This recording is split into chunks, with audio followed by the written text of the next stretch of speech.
देखो बच्चों, अभी हमें जो है यहाँ पे कह रहा है कि fill in the blanks of the following given that A is first term. अगर ए को फर्स्ट टर्म मान लो, बी को कॉमन डिफरेंस मान लो और ए एन को लास्ट टर्म मान लो, ठीक है ना।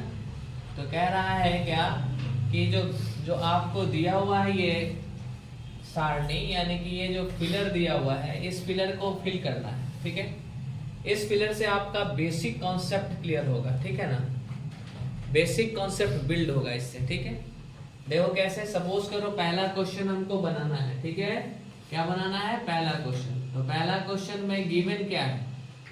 गिवन का हिंदी होता है दिया है। क्या दिया है भाई?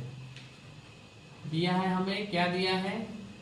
तो फर्स्ट क्वेश्चन में देखो तो ए दिया हुआ है आपको कितना?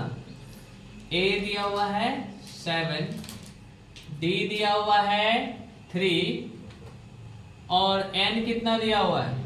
एन दिया हुआ है 8 और मुझे फाइंड करना है ए एन, यानी कि लास्ट टर्म मुझे फाइंड करना है। तो हम अच्छे से जानते हैं कि ए एन का फॉर्मूला होता है a plus N minus 1 into D. A N का वैल्यू निकालना है मुझे, ठीक है। चलो, ए का वैल्यू मैंने रख दिया 7, एन का वैल्यू मुझे दिया हुआ है 8, -1 का -1 और डी का वैल्यू कितना दिया हुआ है? 3, मैंने रख लिया।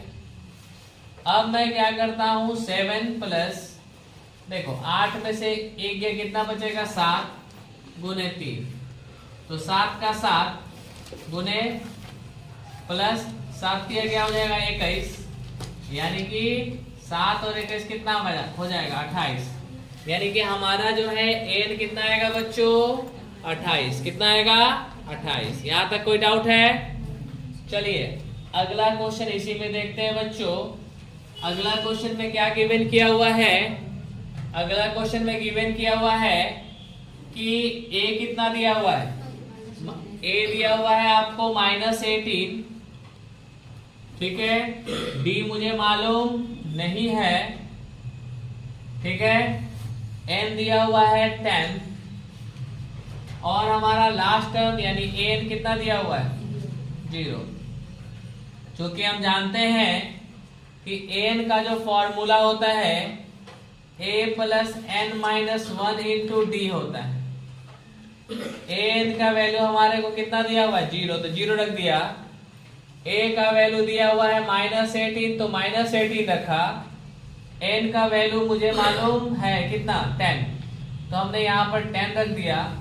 -1 का -1 और d का वैल्यू हमें मालूम नहीं है, तो d छोड़ दिया। -18 को इधर लाता हूं तो ये माइनस है तो उधर जाएगा तो प्लस हो जाएगा।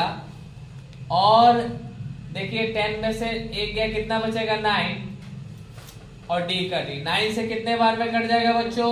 2 बार में। तो 2 इजिकल टू कितना आ गया आपको? डी। डी का वैल्यू कितना आया बच्चों? 2। कितना आया? 2। तो इस तरीके से हमने डी फाइंड आउट कर लिया। चलिए तीसरा क्वेश्चन देखते हैं बच्चों। तीसरा क्वेश्चन क्या कहता है? तीसरा क्वेश्चन आपको कहता है कि देखो ए नहीं मालूम है, ए हमें मालूम नहीं है। हमको डी दिया हुआ है कितना? -3। उसके बाद हमें एन दिया हुआ है कितना? 18 और ए एन कितना दिया है बच्चों? -5। और मुझे फाइंड आउट करना है क्या?